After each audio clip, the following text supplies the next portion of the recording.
It's poppin' BSNians. You know, we're big Kevin Hart fans over here. Also, I gotta say, Mark Wahlberg is a much bigger superstar than I realized. Because he, just was not really in anything significant for a while. And then just out of nowhere is doing movies with the biggest movie stars in the world. And he just did a movie with Tom Holland. And now a movie with Kevin Hart. This is a much bigger star than I thought. Anyways, I digress.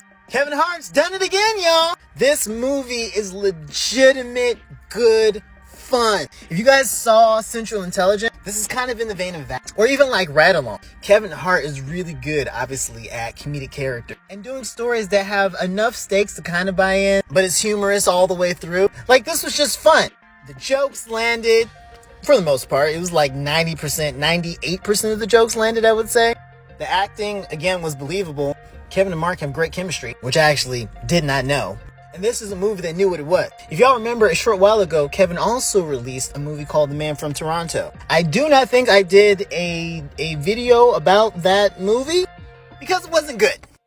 It was a movie that couldn't decide what it wanted to be. Was it going to be serious action film or was it going to be action comedy? It just didn't really land because it couldn't commit to what it was, because I don't think that movie knew what it was, which is fine. Sometimes we have flops. That's just part of being an artist. But this movie knew exactly what it was and executed it on every level. From an artistic and creative standpoint, the fact that you have an action comedy that has a B story and low-key a C story is darn impressive.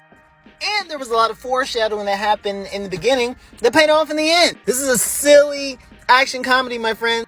And as comedy is meant to do, it also was a playful examination at society where it's at now. For those of you who do not know, in Me Time, Kevin Hart plays a stay-at-home dad who's also the head of the PTA at his kid's school. His wife is a real estate agent who's headed towards being a high profile company woman business owner. Basically, she brings home the bacon.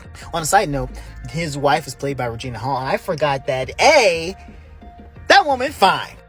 I don't know what black women are doing, the older black women, but they are just crushing it right now. And I forget how well she can act. She's a legitimate, just fun person to see on screen. So I completely enjoyed her performance. Anyway. And Kevin Hart's character is just all wrapped up in his family and his kid. He's an excellent dad, but his wife is constantly telling him, and Mark Wahlberg, his best friend, that he needs some me time. Wahlberg's character invites him on a trip. Obviously, he goes on that trip based on the trailers. And comedic adventures ensue. But it really is a great, funny flick that you could pop on anytime. Pop you a little bubbly and prepare to laugh. The ending is also really inspiring. Kevin, put me in the sequel!